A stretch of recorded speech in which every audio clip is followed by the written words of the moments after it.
días, muchísimas gracias por la invitación, es un honor poder estar de nuevo aquí en el CUSH, poder volver a compartir mesa con Jaime, poder estar siendo moderado por María y poder aceptar la invitación de Jesús, de los compañeros del Centro Universitario de Ciencias Sociales y Humanidades, y bueno, pues procuraremos tratar de ser los más ágiles posibles para dar algún tiempo de intercambio también entre nosotros. El tema fundamental, perspectivas de equidad en la educación superior. Híjole, ¿de qué estamos hablando? Concretamente a la hora de ver las cuestiones de economía.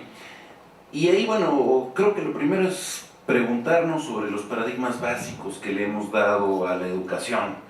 Por un lado se habla de que es la base del desarrollo, se glorifica el sentido de la educación diciendo que es la base del crecimiento tanto personal como social, que es igualadora de oportunidades, hay muchísimos ejercicios econométricos al respecto, se señala que es promotora de la productividad y que por lo tanto genera desarrollo para el conjunto del país, y sin embargo la educación también llega a ser sumamente cuestionada, no por su existencia en sí, sino por su calidad o por sus resultados en términos de los beneficios tanto sociales como personales. Uno de los 3 diarios más importantes de la ciudad y uno de los más importantes bajo otro nombre pero en el país, presenta en su portada de hoy, lo pueden conseguir en cualquier tienda de la esquina, justamente decir, los universitarios acaban las carreras para entrar al desempleo.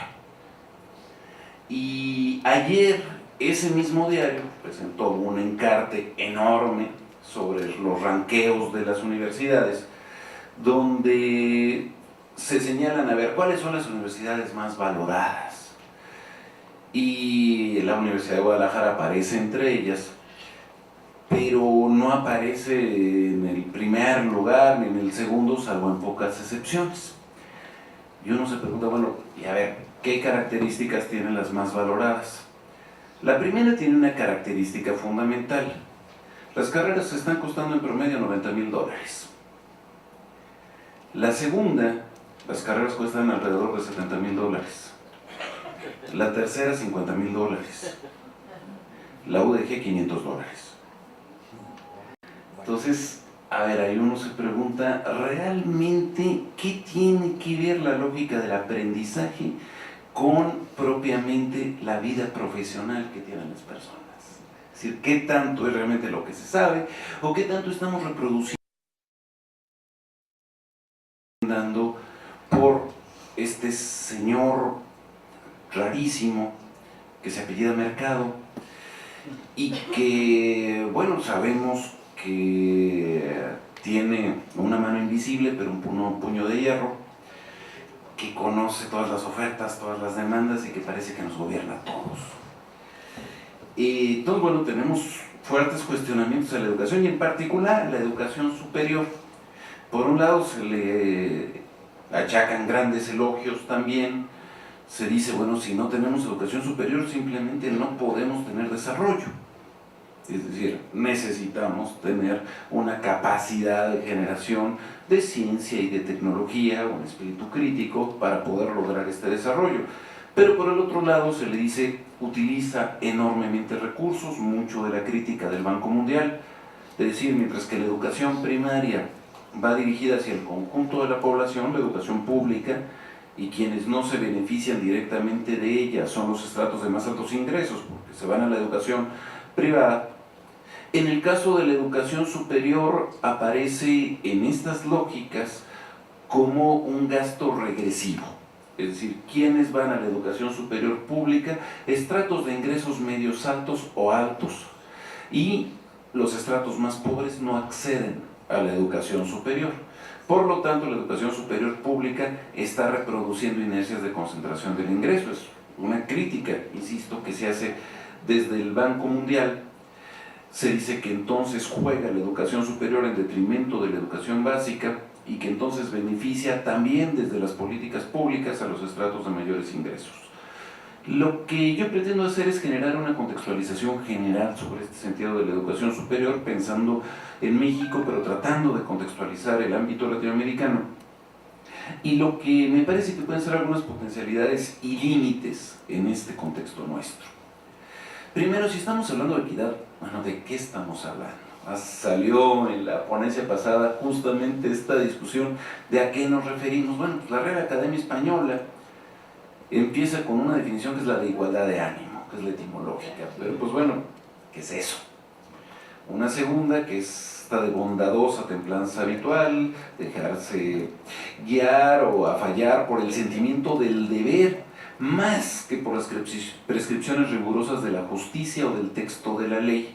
Similar a la acepción siguiente, justicia natural por oposición a la ley positiva. Siguiente, moderación del precio de las cosas o en condiciones de los contratos. Y por último, disposición del ánimo que mueve a dar a uno lo que se merece. Evidentemente todo esto está cargado de un contenido ético-moral muy fuerte. Si vemos el conjunto de las excepciones, igualdad, deber, conciencia, justicia natural, moderación, dar a cada quien lo que se merece, bueno, eso no sale del modelo econométrico, como normalmente se evalúa la educación, sino sale de una serie de juicios que establecemos alrededor de la misma.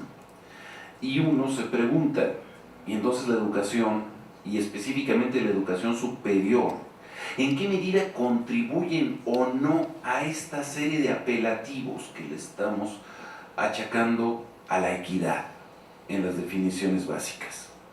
¿Tienden, por lo tanto, esta educación superior a generar condiciones más equitativas en América Latina, o por el contrario, lo que hace es reproducir inercias? Me parece que ese es el punto nodal del objetivo del seminario. Y concretamente, ligándolo con el aspecto educativo, uno se pregunta, bueno, ¿vale la pena la educación? Pues uno dice, bueno, pues ¿en qué términos responde uno? Uno podría plantearlo en términos sumamente amplios de realización humana, en estos principios éticos, cuando hablamos de equidad, en términos sociales, políticos, económicos, culturales, o podemos restringirlo al plano económico. En el plano económico podemos tener visiones completamente encontradas sobre el sentido de la educación y en particular de la educación superior. Una, basada desde una perspectiva epistemológica de carácter individualista, que es fundamentalmente el planteamiento de la inversión en capital humano. Ojo, el capital humano representa teóricamente desde sus fundadores, Becker, Schultz, Zacharopoulos posteriormente, una perspectiva de la economía, diría, diametralmente opuesta a lo que fue en el siglo XIX la lógica marxista. Si el debate sobre el valor y sobre la riqueza estaba sobre capital, tierra, trabajo, y en Marx fundamentalmente se decía la riqueza está generada por el trabajo, no por el capital, como lo planteaba David Ricardo junto con el trabajo, o con tierra, capital y trabajo, como lo planteaba Adam Smith. En la lógica del capital humano se dice no, el trabajo, el ser humano puede ser rentabilizable como cualquier otra forma de capital. El único factor generador de la riqueza es el capital, y se invierte en el hombre igual que se puede invertir en una máquina. Y entonces tenemos que medir esa rentabilización. Vamos más adelante. Otra perspectiva es entender el sentido de la educación en términos de la capacidad de crecimiento de una economía, de su capacidad de distribuir la riqueza, en su capacidad de ser sustentable, y que implica una visión radicalmente distinta de la anterior, donde, insisto, lo humano es simplemente lo adjetivo, el capital es lo sustantivo. Vayamos a la tradición básica de esta visión individualista, que es, a mi parecer, la predominante desde hace cuando menos 20, 30 años en México y en una buena parte de América Latina, y que viene del siglo XVIII, viene de Adam Smith, el fundador de la economía denominada científica, y cuando él habla del sentido de la economía política, el libro cuarto de la riqueza de las naciones, dice, ¿para qué sirve la economía política? Entendiéndola como la relacionada con la colectividad, con el Estado. Dice, tiene dos objetos. Primero, suministrar al pueblo un abundante ingreso de subsistencia o, y luego dice, hablando con más propiedad, no es que le dé abundante ingreso o subsistencia, sino que habilite a sus individuos y lo ponga en condiciones de lograr por sí mismos ambas cosas. ¿Y cómo se va a habilitar a los individuos? Pues fundamentalmente a través de la educación. Y ahí viene toda esta lógica de inversión en capital humano, donde el Estado estaría cumpliendo esa función si logra habilitar a los individuos, darles esta educación para incorporarse a un mercado de trabajo. ¿Y cómo se pueden incorporar los individuos? Pues si cuentan con una fuerza física básica, que tienen una alimentación suficiente, cruzada contra el hambre, por ejemplo, y que puedan tener capacidades intelectuales, educación mínima y una voluntad para ser productivos. Entonces, de acuerdo con esta teoría, si la persona tiene conocimientos para entrar al mercado de trabajo, fuerza física y voluntad, entonces puede ser productivo. En la medida en la que sea productivo, que aumente su productividad marginal, aquello con lo que contribuye a la producción total, entonces aumentará su ingreso. El ingreso del trabajador es, en esta perspectiva teórica, igual a la productividad marginal del trabajo. Si la inversión es correcta, entonces habrá una mayor productividad del trabajador, el trabajador ganará más, y esto implicará que se actúe de manera justa y que cada quien obtenga lo que merece, que es una de las acepciones justamente de equidad. Entonces nadie a nivel de las políticas públicas de libre mercado, el neoliberalismo del que estaba hablando Jaime, diría que está contra la equidad. Simplemente diría la equidad está dependiendo de la productividad marginal y la productividad marginal dependerá justamente de la voluntad, de la fuerza y de la capacidad de las personas. Este esquema es más o menos claro, me parece. Lo que tienen ustedes como siglas abajo, ese es sin educación, después primaria, capacitación postprimaria, secundaria, subprofesional, bachillerato, universidad tecnológica y profesional superior. Y entonces la cuestión es, a ver, ¿conviene educarse o no? Si tenemos un individuo A sin escolaridad, podemos decir que su ingreso Y en un primer momento sea extremadamente bajo, que por experiencia vaya adquiriendo ciertas competencias y aumente sus ingresos, pero muy poco, de hecho podrían disminuir. Mientras que el individuo B se dedica durante un cierto periodo, el de la primaria, a estudiar. Cuando entra a trabajar tiene menos experiencia que el otro, puede ganar menos, pero rápidamente lo va a alcanzar y lo va a superar por el hecho de tener mayor escolaridad. El problema es que a medida en que aumentamos el periodo de escolaridad, el tiempo de que el costo de formación es mayor y el tiempo de rentabilización es menor. Por lo tanto, la diferencia de ingresos tiene que ser creciente entre un nivel de escolaridad y el que le sigue. Por lo tanto, la educación superior tiene sentido en la medida en que los ingresos se diferencien crecientemente de los del nivel educativo anterior. Ahí viene un problema en la forma en la que estaríamos entendiendo la equidad. ¿Y qué es lo que ocurre si la gente con educación superior cada vez tiene menos diferencial de ingresos con respecto a otros niveles educativos? Ahí aparecería que entonces la educación superior ya no está teniendo mayor sentido. Entonces, ¿qué es lo que tendríamos que hacer para que la educación superior tenga sentido? Tenemos que educar conforme a los requerimientos del mercado. El éxito y los problemas son individuales. Si alguien no tiene recursos, pues bueno, es porque no eligió bien. Eligió una carrera que no tocaba, o no estudió bien, o no escogió una buena universidad. Y entonces, ¿qué es lo que hay que hacer? Pues estudiar conforme a lo que están requiriendo en el mercado. ¿Qué es lo que requiere el mercado? La demanda. Ojo, aunque se habla de mercado, solamente se habla de un lado del mercado. No se habla de la oferta, sino solo de demanda. De lo que necesitan las empresas. Y entonces, ¿cómo se va a valorar si valió la pena estudiar o no? Los ingresos que se tengan frente a los que no hayan estudiado, el tiempo que tardaron para encontrar trabajo y si efectivamente trabajan en aquello en lo que estudiaron. Entonces lo que tenemos que hacer es en esta lógica, enseñar lo que sea útil. Y si la educación no lo está haciendo, hay que reformar la educación para ser útiles al mercado. Grosso modo lo estoy planteando de una manera muy burda, pero es el planteamiento fundamental, determinado problema. Pero eso no quiere decir que el problema sea solamente relativo a esa disciplina. Por lo tanto, lo que sería fundamental es que la educación superior, en una lógica de búsqueda de conocimiento y de equidad, pretenda efectivamente lograr una mayor articulación entre disciplinas y no, como desgraciadamente se está dando en muchos espacios, una hiperespecialización cada vez mayor, con algunas excepciones. Si necesitamos manejar una planta nuclear, pues difícilmente vaya a ser un pedagogo, es decir, necesitamos un ingeniero nuclear.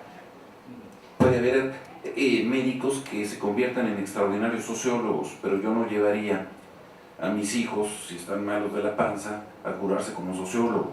Es decir, necesitamos también especialidades, pero las respuestas no son absolutas. Necesitamos lógicas de diversificación creciente.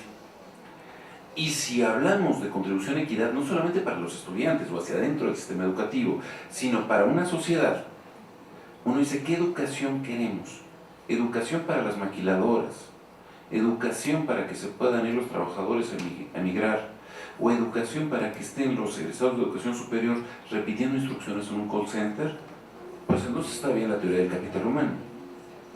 Si lo que queremos es educar para repetir, para obedecer, para simular y para competir de acuerdo a las características fundamentales, pues sí, pero eso nos lleva a desventajas estructurales espantosas. Nos lleva a ser un país de enclave, simplemente. Y entonces, ¿dónde queda la capacidad de creación de políticas, de tecnologías, de ideas, la iniciativa propia dentro de nuestras sociedades y un espíritu de cooperación que vaya más allá de la propia competencia? Eso implicaría otra lógica de educación superior. Lo que hemos tenido es fundamentalmente una reproducción educativa de privilegios mediante las redes de capital social que reproducen estructuras de distribución del ingreso completamente centralizadas. Y lo vemos en el mismo ranqueo de las instituciones educativas. Entonces tenemos un problema de educación en un entorno social de hacinamiento en algunas escuelas y de búsqueda de estandarización absoluta, donde lo que estamos teniendo es lo que denominamos en México en algunas ocasiones la acreditocracia. Si tal institución te acredita, entonces vales, y si no, no existes. No digo que nos tenga que evaluar, digo que no es lo mismo evaluar que simplemente medir. Y entonces ahí estamos teniendo un problema. Y entonces venimos a la cuestión de la calidad. Yo creo que ninguno de nosotros estaría en contra de una educación de mayor calidad. Pero los resultados estandarizados generan un problema.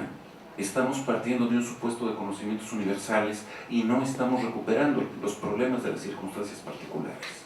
Cuando estamos refiriéndonos, por ejemplo, a las universidades interculturales, ¿qué tipo de conocimiento específico ahí sí se debe de tener con respecto a esa circunstancia específica y no entender como un mundo homogéneo cuando cada vez lo es menos? ¿Y a quién tenemos que medir?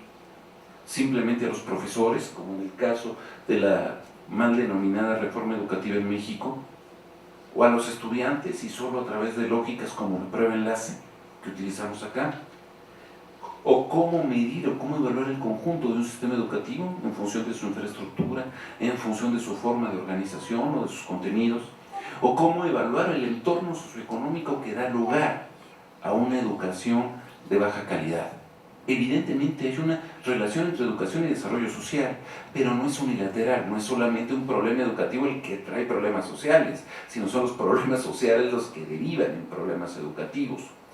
Y lo que estamos teniendo es un disparo de las disparidades, tanto a nivel internacional, entre lo que son los países ricos y los países más pobres, disparidad a nivel nacional y disparidad a nivel local entre instituciones públicas, privadas, entre las privadas, las de élite, las denominadas patito, etc.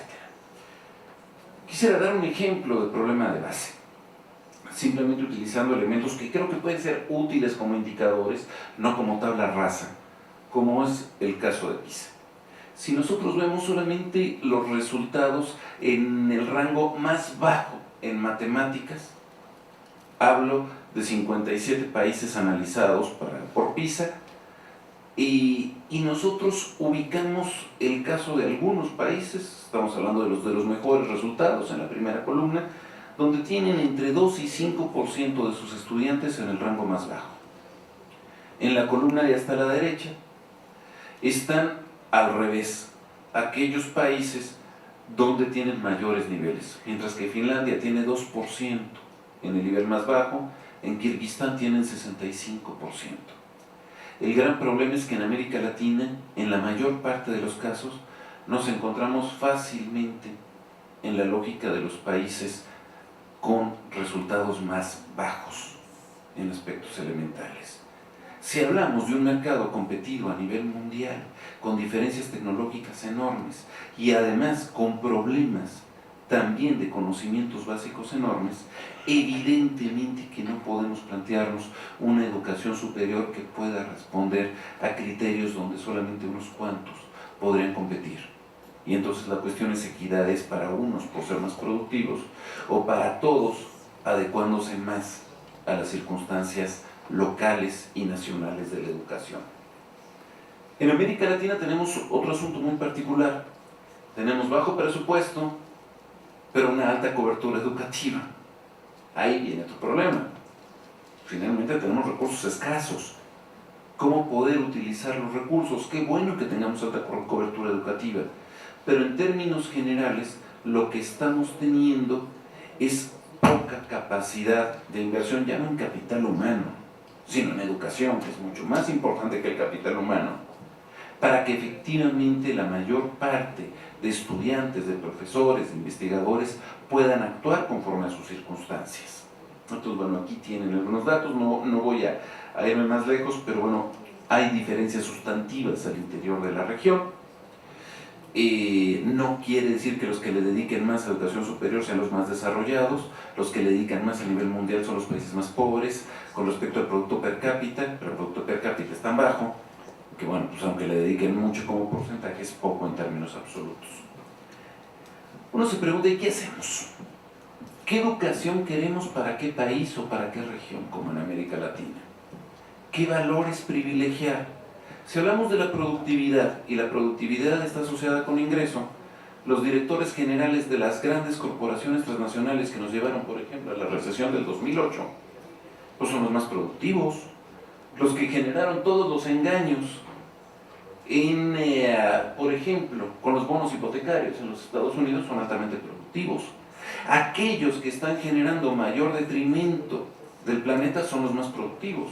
El país más competitivo del mundo, todavía en el registro del 2008, fueron los Estados Unidos, justo unos meses antes de que llevara la peor crisis desde 1929 en la historia contemporánea. Entonces hay problemas enormes para poder ubicar un criterio ligado a una simple lógica de competitividad mal definida.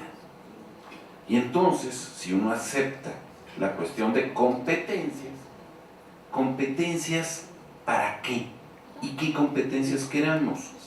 Una cuestión es decir competencia para ser competitivo y otra es competencia para ser competente, es decir, para ser capaz de desarrollar una serie de actividades. Entonces el término competencia a su interior puede ser sujeto a enormes rebatiñas. Y entonces uno se pregunta, ¿y qué queremos impulsar como conocimientos? Lenguas, matemáticas, cuestiones de carácter ambiental, cuestiones de orden social. Vienen de un debate que no es solamente cómo aplicar el conocimiento a la acción, competencia, sino propiamente la acción, ¿para qué la queremos? ¿Qué tipo de sociedad queremos con las acciones que tengamos? ¿Qué nuevo entorno queremos construir? ¿Universidades para la inercia o universidades para el cambio?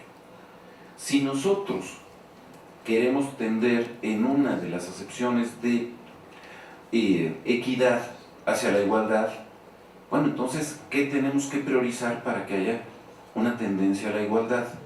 En sociedades altamente desiguales, como es la más desigual del mundo, América Latina, tener políticas de supuesta igualdad entre todos es reproducir la desigualdad.